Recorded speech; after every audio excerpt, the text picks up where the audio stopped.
Hi, everyone. Good evening and welcome to Seven Stories Up, Alexis, Pauline, Gumbs with Cara Page, Survival is a Promise, The Eternal Life of Audre Lorde. We are delighted to have you all joining us tonight at the Stavros Niarchos Foundation Library. My name is Allison Nellis, and I'm a supervising librarian of programming and outreach here at SNFL. Before we begin, I would like to thank the Stavros Niarchos Foundation for making programs like tonight's conversation possible, and I'd also like to thank all of you for coming out tonight to not only celebrate the launch of this incredible book, but to celebrate the legacy of Audre Lorde. And I would like to thank you. Yes, please. And if you don't already have a library card already, I would encourage you to get one. You can do so by visiting any of the information desks throughout this building. We have 7 floors of them. Sign up for a library card. And it is now my pleasure to introduce tonight's speakers. Cara Page is a Black, queer, feminist, cultural memory worker and organizer. For the past 30 years, she has organized with LGBTQI+, Black, Indigenous, and people of color liberation movements in the U.S. and Global South at the intersections of racial, gender, and economic justice, reproductive, and transformative justice. She is also the co-architect of the Kindred Southern Healing Justice Collective. She is currently the founder and cultural organizing director of Changing Frequencies, an abolitionist organizing project that designs cultural memory work to disrupt harms and violence from the medical industrial complex. She is also the co-founder of the Healing Histories Project, which deepens and expands relationships with abolitionist healers, health practitioners, community organizers, researchers and historians, and cultural workers to interrupt the medical industrial complex and harmful systems of care. Cara is the co-editor with Erica Withen of the anthology Healing Justice Lineages, Dreaming at the Crossroads of Liberation, Collective Care, and Safety. Alexis Pauline Gumbs is the author of several works of poetry and of Undrowned Black Feminist Lessons from Marine Animals, which won a Whiting Writers Award in 2022. And in 2023, she won a Wyndham Campbell Prize for poetry. She lives in Durham, North Carolina. And without further ado, I'd like to introduce tonight's speakers. Good evening, everyone. Yes, this is so exciting. Are you excited? I'm very excited. I'm very honored to be here with my dear comrade and friend, Alexis Pauline Gumbs. I first want to thank Allison Nellis and the team at Stavros Niarchos Foundation Library of the New York Public Library. Let's give them a clap and a holler. We need our libraries and our librarians. Hello, thank you very much. So thank you for gathering us in this portal this evening. Tonight, I have the honor and pleasure of asking Alexis Gumbs, Pauline Gumbs, questions about this journey that you have taken with Audre Lorde. I always think of you as a conduit, and this is next level, right? What you were able to conjure with Audre Lorde is palpable. You're going to love this book, y'all. It's gorgeous. I want to just honor you in what I'm calling the Black Prince of your life. Yes, as a Southern organizer, as a Black poetess, as a conjurer and a warrior and a dreamer, as a daughter, lover, partner, and friend. I've watched you travel many excursions through black holes and universes for almost 2 decades. So it is my honor to sit with you, my Black feminist friend, warrior. Yes. Oh, thank you so much. Yes. I really appreciate that. So we're going to get a little bit into the book, into the content, and see where we go. This is really, I think, a psalm to Audre Lorde and the journey that she took.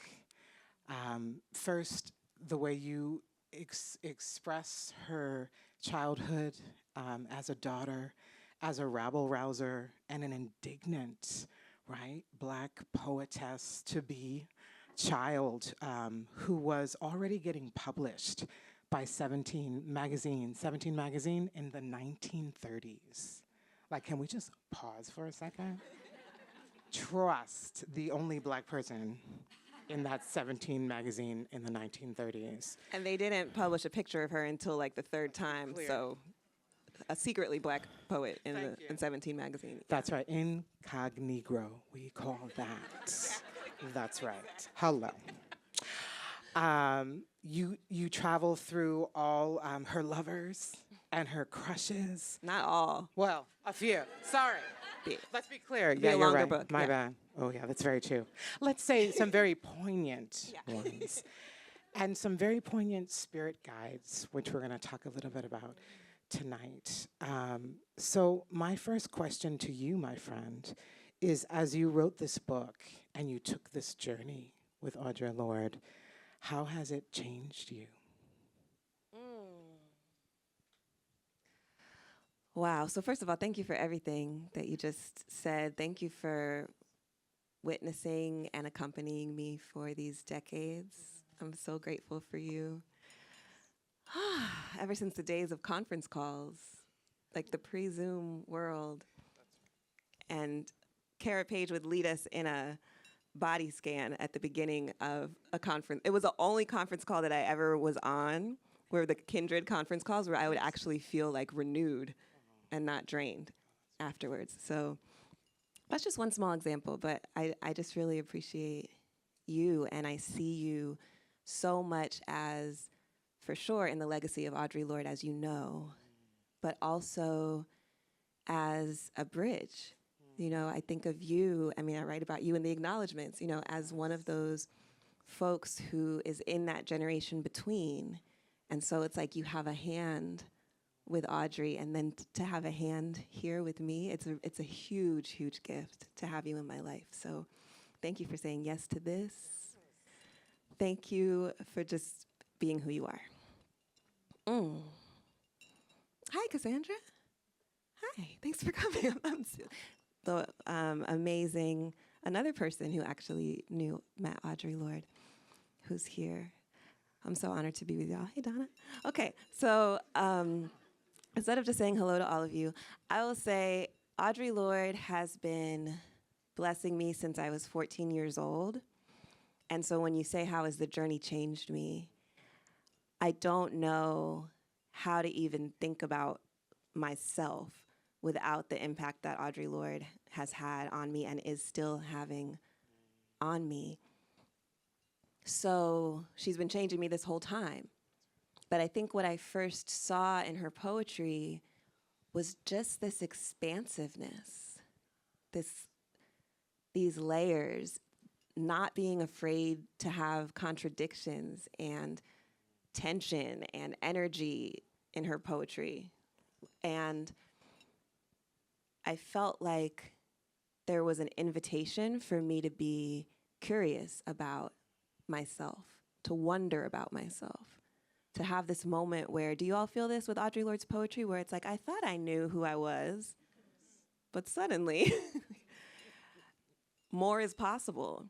And I feel so grateful for that. So that in the process of writing this biography, which I mostly wrote under quarantine circumstances, I think that there were a few ways that Audre changed me. I mean, I think that I know that her curiosity meant I had to follow her so many places. And so reading the things that she read, you know, I was reading all the science fiction that she read because she was a self-identified sci-fi addict. And my science fiction journey started with Octavia Butler, lucky me. But her science fiction, you know, she had to read, she was reading Ray Bradbury, she was reading these people who I never felt that I had to read until I realized I will do anything for Audre. So I read so many things. I mean, even the version of Mother Goose that she read and the bad historical romance novels she read, just everything that she said she read, I read that. And then every form of curiosity, like her curiosity about the stars and about the rocks and about this earth and how it comes to be itself and about healing and embodiment and mythology, I just felt like I had to, because I wanted to sit with Audre and I wanted to make a portal where we could sit with Audre, I just had to go where she went and imagine, what would you say if you only spoke in poetry, hadn't spoken at all until you were 4 or 5 years old, and then all you spoke were the poems you had memorized? I was like, let me try it. What could I say? What could I say about the life of a little Black West Indian girl growing up in Harlem if those are the only words I had? So it felt like a great experiment.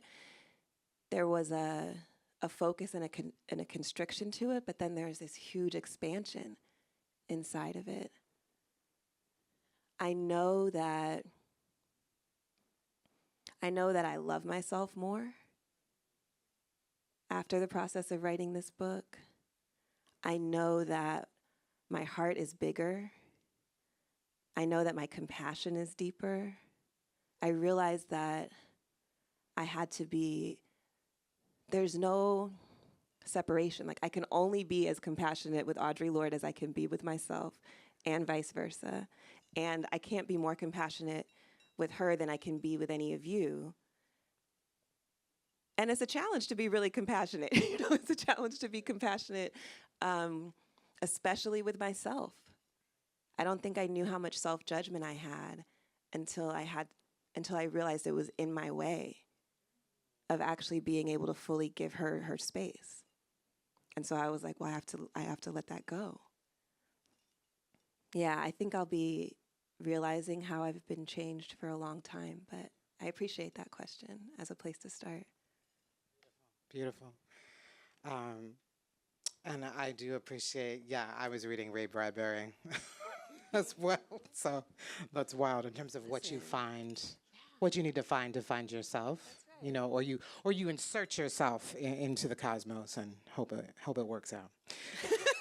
Quite honestly. It's working out. We try. Yes.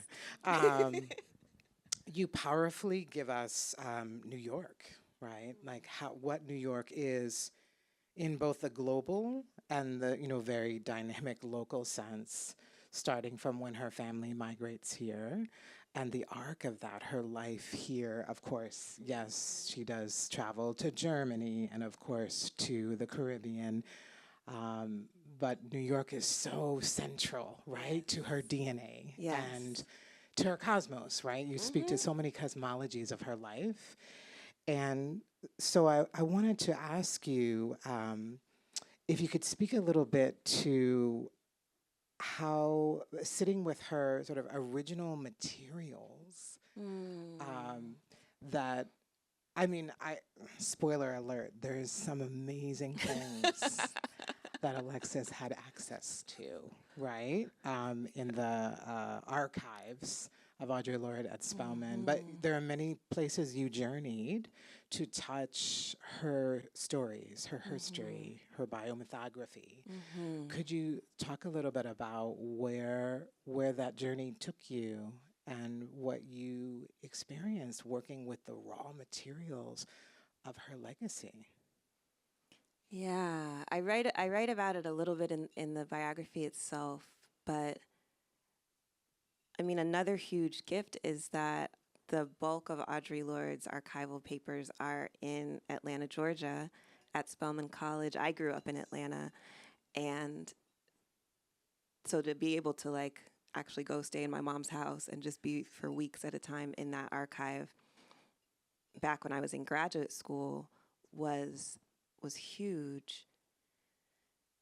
I will say the first time that I actually realized I'm sitting here holding Audre Lorde's journals. I think I had out-of-body experience. I think I came back. I think I left again. I was like, wait. What does this mean? What is this covenant now? And I felt this responsibility because I realized that, I was the first person really with access to that whole set of archives, and probably the most annoying person who continues, they just digitized the audio visual the November before I finished writing this, and I was in there okay, I'm listening to everything. I'm watching, I'm watching all of the footage that's back here. But I felt this responsibility, and I think that there's something. I had this impulse when my grandmother passed away to touch her items. And I started to work with her purses and her passports and her glasses.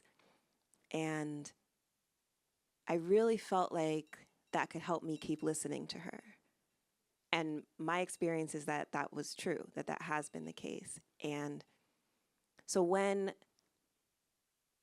I was holding Audre Lorde's journals, I was like, oh, this is a different part of my listening. And what I heard was, you know, there's a Kingian school of economics. Why can't there be a Lordean school? And I was like, there should be. There should be a Lordean school. And I really did found a school of our Lord in my living room and invite my community to learn from what I was learning from this archival immersion. And so all of that is to say that there is a charge. I believe that there's a charge in the sense of like a feeling, like kind of like an electric charge, but there's also a charge in terms of a responsibility that comes with what I consider the intimacy, especially of working with someone's artifacts who is an ancestor. And so I still work to describe what that experience is, but I know that it's time travel. I know that for me it's pilgrimage. I know that it's, there's something, I mean, it's almost like fasting and prayer, because the archives are usually only open like a few hours every day, you know, like maybe 9 to 5, but probably 10 to 4. And I mean, I've struggled to even like make myself take a lunch break. You know, I am just like, luckily Spelman is a small archive and the archivists have to take a lunch break. So they're like, girl, you gotta step out of here for at least 30 minutes because you may be having a fasting and praying experience, but we actually still need to eat. But I just don't want to leave, you know, like I just want to stay. And I do find that the conversations that I'm having with people change. What's going on in my own life changes. I believe that it's a sacred opportunity because I know what it meant for Audre Lorde not to have access to, for example, Angelina Weld Grimke's artifacts and papers. Like to know that there was a Black woman poet who loved other women who grew up here in New York, not far from where Audre Lorde grew up, but to not know really cost her something. And I don't have to live without her. You know, I don't have to live without a precedent, without a person who consciously was honest about who she was so that other people would benefit from it, even as it cost her things she would have loved to have in her life. She would have loved to have written for the New York Times. She read that newspaper every single day. The whole thing. I've never read the whole New York Times. You know, I've just like looked for the things that Audre read. I was like, I can't even. But what she gave up, because she understood that she didn't want us to lose what she had lost before. The way I'm saying this sounds like a little bit, this is why it's a quantum biography. Exactly. But it's just a long way of saying that the major experience of that archival access is a deep gratitude. Yeah. Thank you. And I also want to give a little love to Spelman for understanding the need, right, to hold Audre Lorde's archives, the honor to hold Audre Lorde's archives. And I know, respectfully, you know what that charge is. Yes. Because you are deeply spiritual and deeply Southern and deeply queer. All So of you'll it. understand, right, what it means to be able to sit there Yeah. with those things. Like you're saying, it's it's spiritual. I think that's spiritual work Yes. and political liberatory work, Mm-hmm. right? Mm-hmm. Because we're in this amazing library, we talked a little bit about how do we honor her relationship to there's so many points of entry that we can all get into, right, in this book, because you do such a beautiful job showing us all the bridges to walk into her portals. I just want to say that, like, it's really beautiful. Have I said that? This book is gorgeous. But what I want to name is, well, you referenced it a little bit earlier, the Mother Goose fairy tales, but the dearth of what there was available for Black children in the 30s and 40s to see themselves. And I wasn't there. I came a little later, so I'm sure there's people in the audience say, yes, absolutely. So I can't speak to the experience, but so much has changed, right? Thank goodness. But what she finds, right. and there's more to do. And it's under threat. That's right. Right? Absolutely. It's Through under the, threat through all the the banning time. of books and the All curtailing the and time. defunding of our libraries. Thank you. That part. Well said. So you actually call this chapter Black Studies, which I love. It's so brilliant. And it is a gorgeous chapter. It's one of my favorites, about Audre Lorde meeting a librarian, right, Augusta, and how she becomes a guardian for her and helping her to find herself in these books. And I wanted to invite you to read a little bit, as we've discussed, to read a little bit from that chapter, because it's very moving. It's a very moving chapter, and how you lay out this journey, what it meant for her. I forget how old she was. Probably 5. Yeah. 5, yeah. Yeah, if you could. Okay. Thank you. Okay, I'm going to read this part. Because listen, librarian Miss Augusta Braxton Baker has been with me on my whole journey here. She was like, I know you're not going to my library, where I was the first Black department head, thinking you're going to read a different excerpt. I was like, okay, got it. I opened right to it also. I'm telling you, I mean, you can describe it however you want to describe it. Maybe it's the quantum field, but yeah. This space is not haunted, but it is inhabited by so many wise librarians. So I'm so honored to be here. So this is actually the chapter before Black Studies. It's called Rites of Passage. All these chapters are named after poems by Audre Lorde that you should read. It's like, hint, hint, read them all. According to Audre Lorde, when she finally began to speak at 5 years old, she spoke only in poetry. This is what she said to Adrienne Rich. When someone said to me, how do you feel? Or what do you think? Or asked another direct question, I would recite a poem. And somewhere in that poem would be the feeling. Somewhere in it would be the piece of information. It might be a line, it might be an image. The poem was my response. She found most of those poems in one thick 262-page book, Mother Goose, The Old Nursery Rhymes, collected and illustrated by Arthur Rackham. The book is black on black. Black cloth cover, black lettering, gold letters on the side fading, soft from more than 3 decades of use by other children. The book is big and not so easy to maneuver for a 5-year-old wearing orthopedic shoes, but she managed. In the late 1930s and early 1940s, the children's room at the Harlem branch of the New York Public Library was not yet named after County Cullen.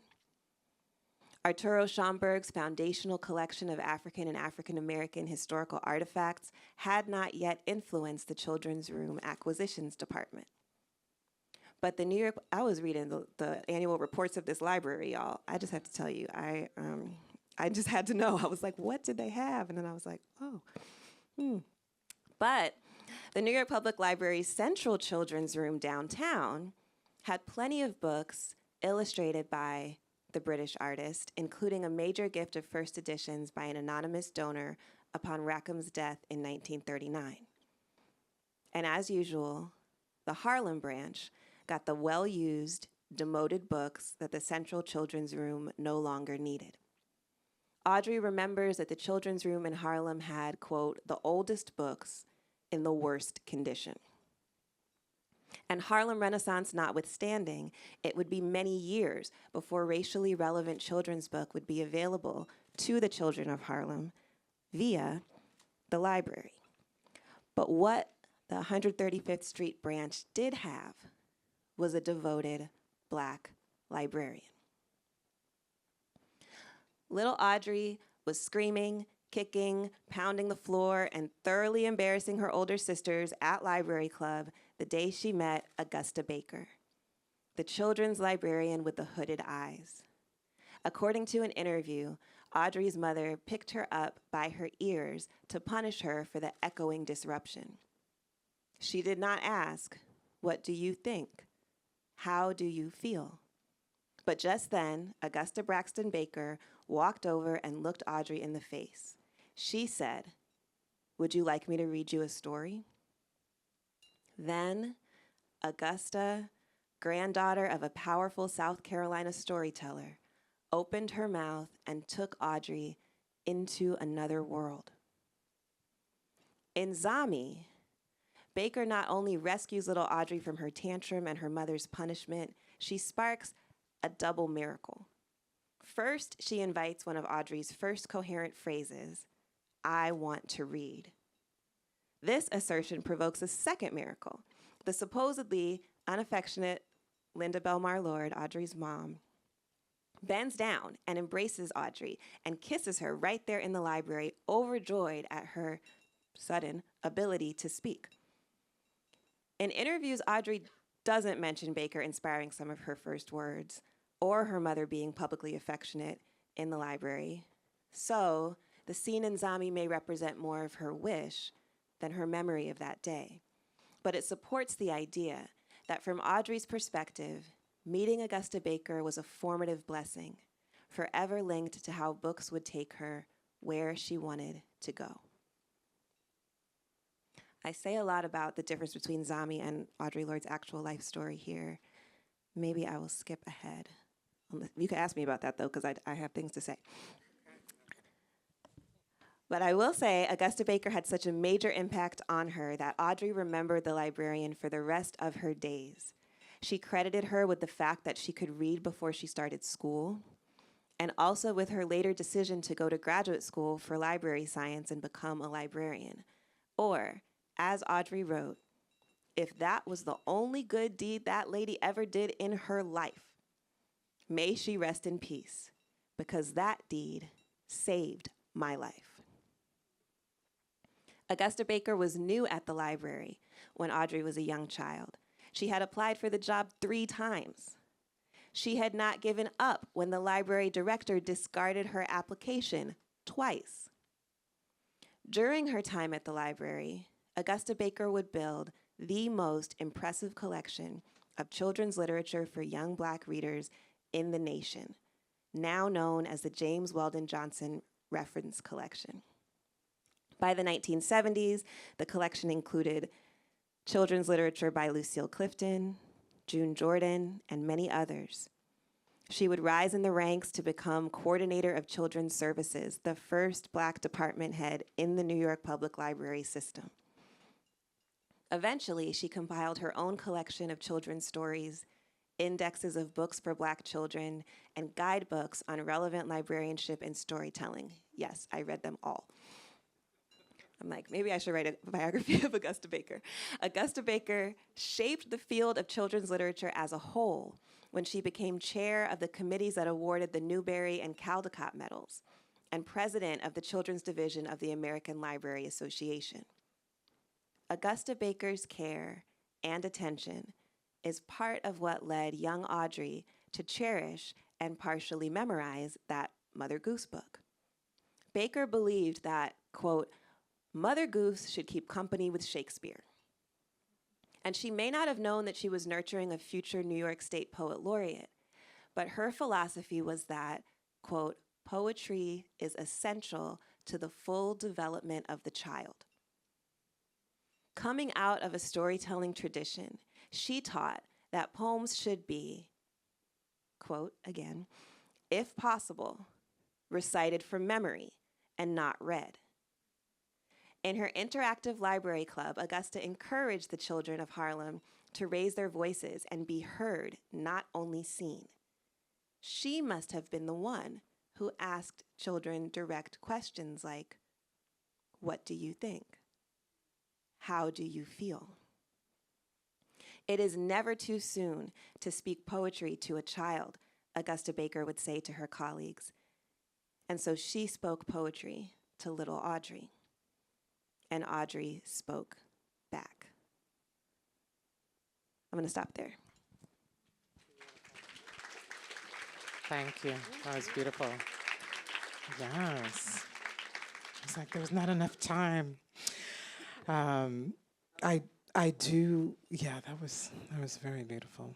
I do want to ask, in the spirit of, well, one, I want to say, sidebar, that you've been so prolific in your own writing, right? As in the arc of the journey of you as poet, as prolific writer. You have such a body of work that you are growing, still casting spells in, right? And just curious where you found your words in this same way, right? Audre Lorde found Ms. Augusta Baker. Who or what arrived for you to enter your writing journey? Oh, wow. I feel like I'm going to cry. I haven't thought about it in exactly this way ever.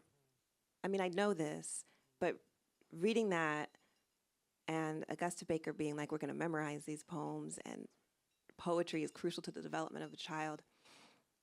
It was my grandfather who recited poetry to me, who has the same birthday as Audre Lorde. Oh, wow. Y'all can say it's a coincidence. I don't know. I don't know. I just, some things we can't really explain, right? But he had a horrific colonial education in Anguilla, abusive teachers, abusive white colonial teachers who, his education was so abusive that he actually blacked out and didn't remember a lot of his childhood because of it. So when I say that he memorized the poems that he loved, even from childhood, and then would recite them to me and to us, he believed that you have to have the poem because it'll be there for you when you need it. And in his case, it would be like, he'd be like, oh, now's the time. And he'd recite, he'd be like, and then he went on, Khalil Gibran, he'd be like, your children are not your children. He's like saying this to my parents while they're raising me. He's like, I knew I memorized this for a reason, right? So I think that, I mean, in my memory, the first person I knew who really held words like that, who really cherished them and understood that they were an absolute necessity, that was definitely my grandfather, Jeremiah Gumbs. And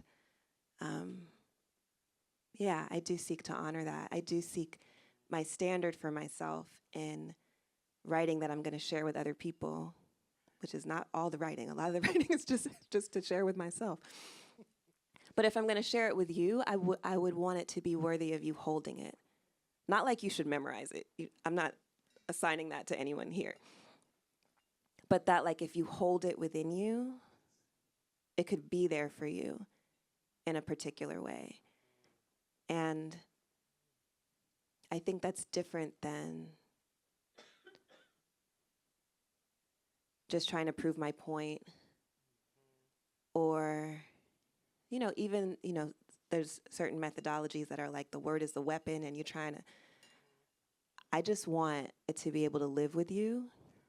And I don't know I hope that there are words that I've written that other people hold in the way that my grandfather held those words that he loved. But whether or not that ever happens, that's my aspiration. That's my guide in my own writing. Thank you. Beautiful. I have so many questions. No, really only 7, but they're each very full. But we are going to open the floor in a few minutes for other folks to ask questions as well. So I want to move, let me see. I want to just name, there's so many parts in the book where you talk about her political life, right? And in response to everything, racism, McCarthyism, homophobia, misogyny, so on and so forth. There is, in the center of the book, where we look at her arc of coming out of high school on the Upper East Side, Lower East Side, and then eventually landing as a teacher and a librarian in Hunter College. There's just so many universes. She Mount traversed. Vernon Public Library. Yeah, thank you. But she held such a, she held such a politically charged leadership role, right, in the legacy of Black lesbian history in this country, in this world, and touched so many people, right? So just to ask, there's a particular way you talk about her as a teacher, and how she talks about speaking to nightmares, the nightmares of political repression, the nightmares of oppression, whatever your nightmares might be, right? She spoke to her students and said, well, you've got to write your courage into your writing and confront those nightmares. So if you could just speak to, not to say that we're living in nightmares right now, but we're definitely living in something right now. And how do you touch, right? Radical imagination and your deepest courage to survive these times, right? So I'm just curious what you might imagine she would tell us now, or something you could speak to around what that work was and how you feel it's still transcendent to this moment for her as a political writer, and the courage she asked of her students and of her people who experienced her writing to live in their words. I mean, unfortunately, so much of what Audre Lorde said specifically applies to this moment. I mean, I think it would be great if it weren't so completely obvious that what Audre Lorde said about the United States being on the wrong side of every liberation struggle on the planet, it's so obviously true in this moment. And of course, it was very clear. It was very clear throughout the many decades where she said that. And so sometimes, I mean, I always wish she was here. I always wish I could really sit with her and really ask her, and she could be up here and be like, well, this is what I think, and of course I can't predict what would happen in the 30 years. Like, if she had gotten to live these 30 more years, who knows what experiences would have transformed her and what she would have actually said. I'm just gonna always wonder about that. I want this book to help us wonder about that with a little bit more specificity and maybe with some support and context, but of course we can never know. But we can look at what she did say. So I think that she would be talking, as she did, about the suppression in the media. She would be talking about how important it is for us to make transnational relationships and listen deeply and then speak from what we've learned, which we will never see on the news, especially when it indicts the United States and their actions. I think she would speak very specifically to the funding priorities of the United States. She would speak, as she did, against all the military funding decisions that the United States has made, but certainly is making right now. I mean, she she would be yelling all the freedom cries. She would be saying free Palestine. She'd be saying free Congo. She'd be saying free Sudan and free Haiti. And, you know, the litany would go on. And in a way, she is saying that. It's,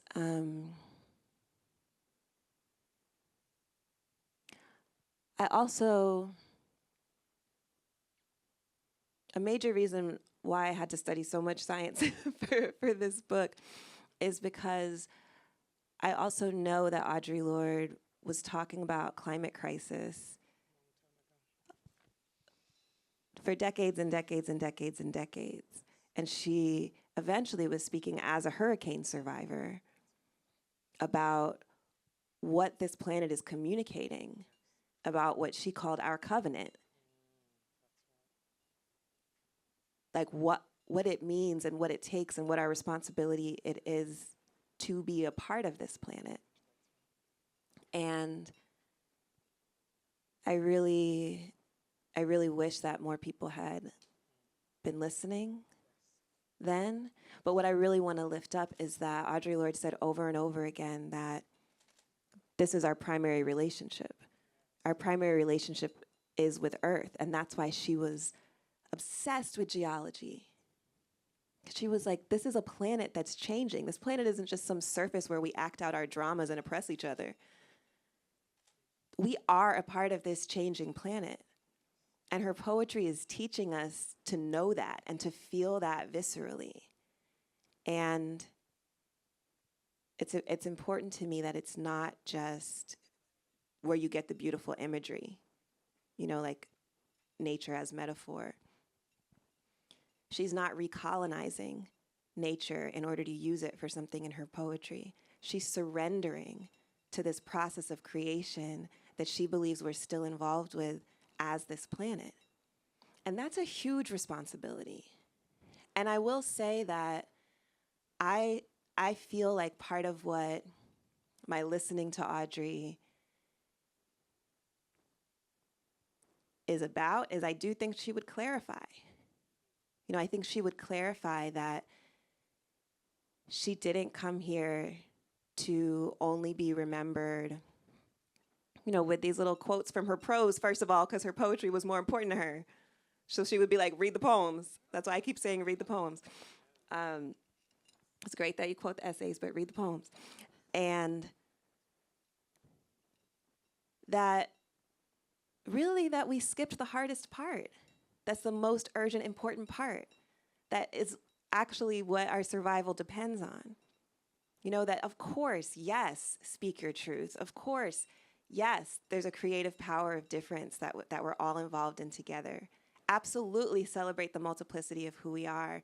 But those are parts of Audre Lorde's legacy that can be sanitized and used just in different pockets of capitalism. You know, I always say for the Diversity Center wall, for the grant application. You know what I'm saying? And yes, also at the protest and, you know, at the vigil in all these important ways. But that part that says each of us are in our most intimate relationship with this planet and we're betraying it, I don't think that the majority of us have held that aspect of Audre Lorde's message close and put it in front of us as our guide. And that definitely is what I had to do in the writing of this book. And now I'm like, you know, now I'm an evangelist on a mission for you to be involved in this also with me, because we don't have to simply change our language.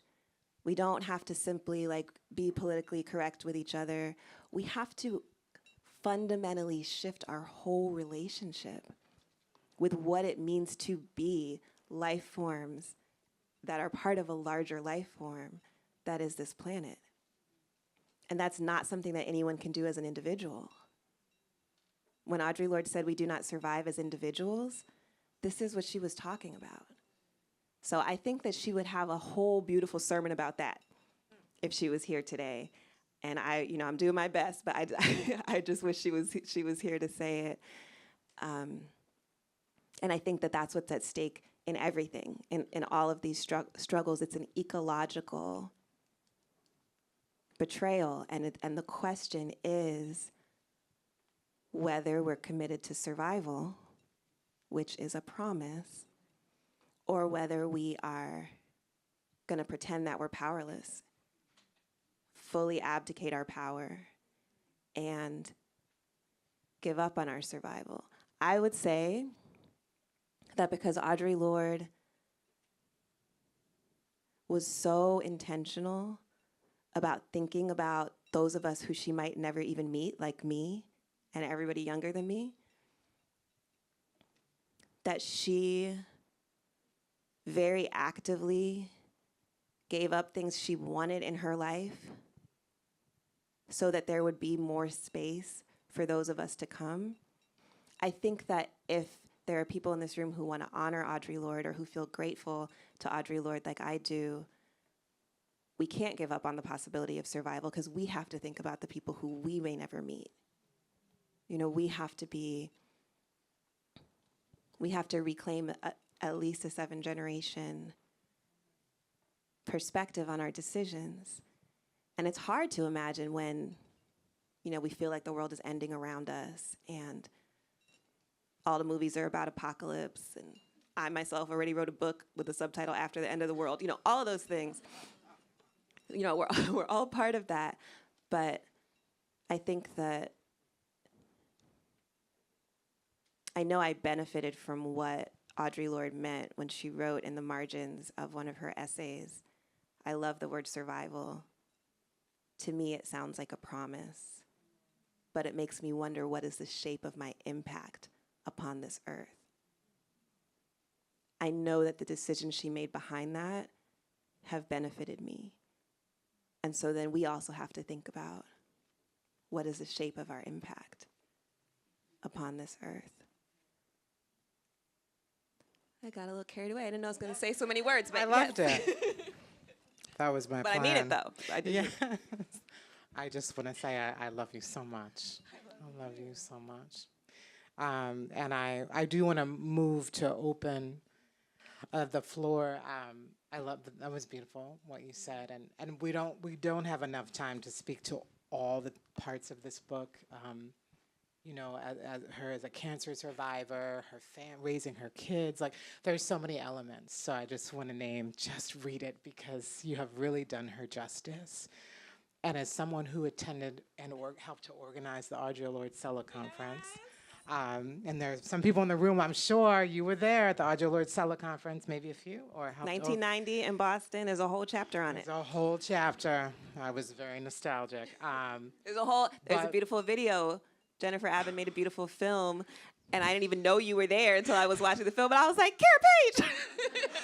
I was really taken by the singing at the end. I really was. But what I want to say is this, is that Audre Lorde was so incredibly present for all of us in different ways at that conference. And there were hundreds of people there. Yeah, over 1,000 people. Over 1,000 people. And I sat with her in a room for 10 minutes and felt like we were just, I'm here for you. I was like, really? Is this happening? Yeah. But what I just wanted to say is there were people from all over the world. And the honor to help organize and create that space to celebrate her life while she was alive was so, there's nothing like it. We have to be in that practice of honoring our ancestors before they cross, right? She was so incredibly, I think, moved by all the people that came from all over the world, from all her different portals that you name. So let's open the floor to questions. I know I'm really trying to follow instructions, Allison. I see you, I feel you. We have a few minutes, maybe 2 questions. Yes. Okay, I got the thumbs up. Yes, right here, and someone will come with a mic. Thank you so much. Mic mover. Yes, thank you. Hello, thank you so much for your words and for your book. I'm really looking forward to diving in.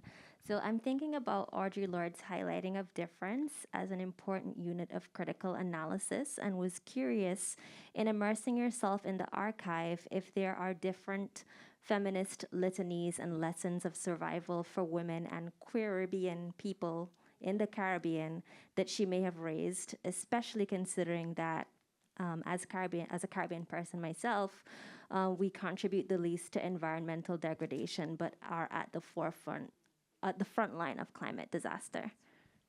Yeah, thank you for saying that. You're asking about if I find litanies for queer Caribbean. Mm-hmm. Yeah, so much, so much. I mean, one thing that was really important was her solidarity with the Grenadian Revolution. And so she believed in self-determination. She believed in a socialist cooperative Caribbean. She was excited about the possibility of Caribbean Federation. When she was living in St. Croix and survived Hurricane Hugo, she was absolutely inside of this analysis of what is it that is causing these stronger storms to come. 90% of homes in St. Croix were destroyed in one night by Hurricane Hugo. We see this again with what happened in Carriacou and St. Vincent in terms of Hurricane Beryl this summer. And she was talking about, there's so many things, that's why I'm like, what do I even, but she spoke very specifically to the United States colonization of the Caribbean. She wanted Black Americans living in the mainland United States to understand themselves as also colonized by the United States and to be in relationship and solidarity with Afro-Caribbean community. That's something she really wanted and that she tried to facilitate in a number of ways. She was 100% against offshore oil drilling, very active around that. Hess is a company that does offshore oil drilling off of St. Croix. And though I think that there was a belief that she had in the strength of, I love queer Caribbean women. I love that as an identification and as a possibility. She felt that there was a strength in having each other, holding each other, listening to each other, listening to the ocean, that she talked about to her daughter. She started to understand, like, oh, this must have been a source of strength for my mother and for my grandmother. And she felt that there was something about the litany. I like that you use the word litany. That, she would speak these proverbs that she heard from her mother, like island women make good wives because whatever happens, they've seen worse, right? That was one of her faves. I was like, dang. But I think she also felt like Afro-Caribbean women, although she wouldn't have said that specific word, were among the strongest people on earth, right? That's who she talked about in terms of the core of the Grenadian Revolution. That's who she sought to build community with. And ultimately, what got her to move back to the Caribbean was participating in Caribbean women writing conferences in St. Croix at the invitation of Dr. Gloria Joseph. So she also lived that belief. Great question. Thank you for that. I think we have time for at least one more question, if not two more. Okay, in the back. Thank you. If we can get the third row. There they go. There they are. Keep that arm raised. Thank you. Hello. I'm a bit nervous, but I'm so grateful for this reminder to come back to her poetry and also this call to activate new ways of being a life form with our earth and the planet. I really appreciate that, and I'm so moved by this and changed by this. But I do have a question it feels like you're able to traverse so many realms and time and space.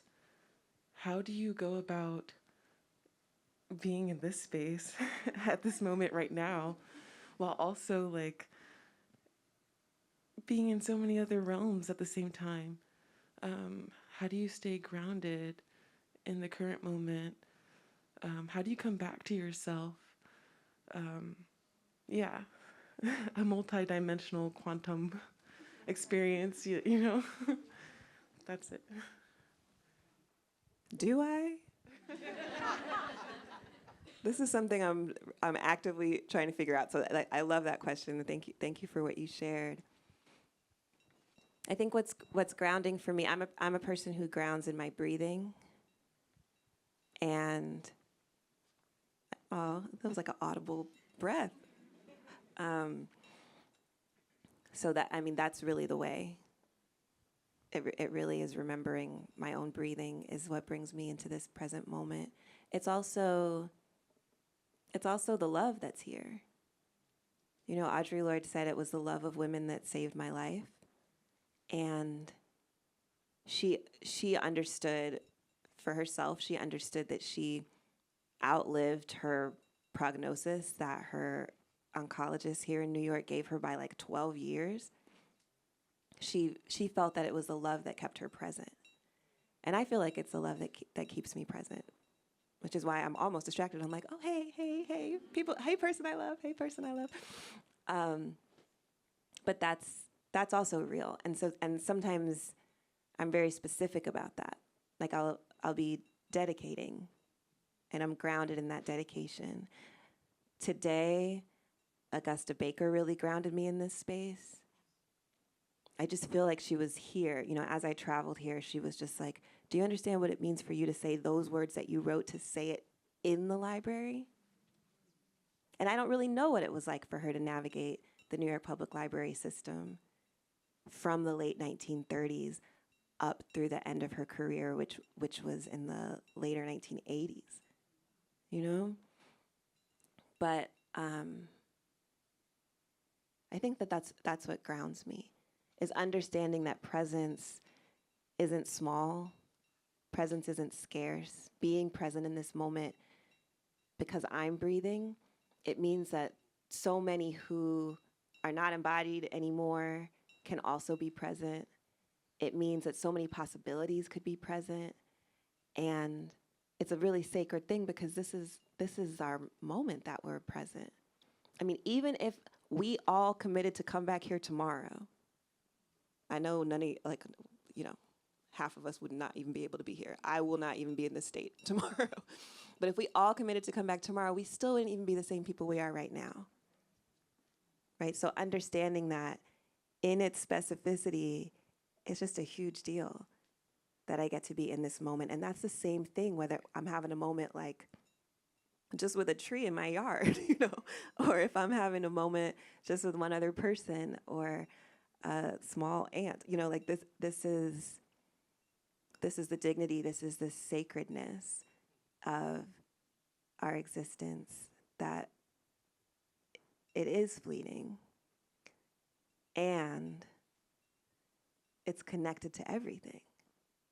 So I don't know if that made me sound like a grounded person who is not traveling all the dimensions in this moment. I'm thinking maybe not, but I guess I'm saying there's no contradiction, you know?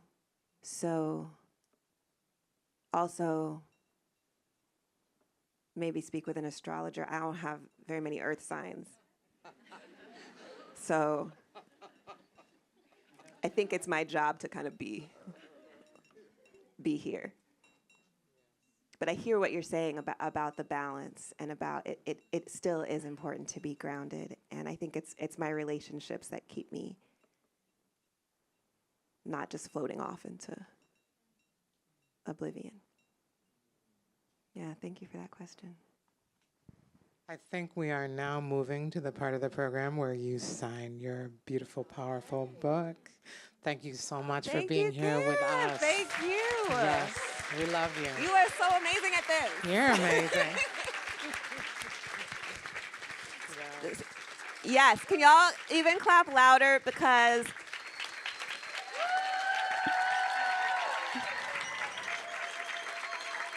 it was just my dream to say, like, okay, really one of the best, most generous facilitators I've ever met in my life. Could that be the person who holds the space for this event? And you said yes!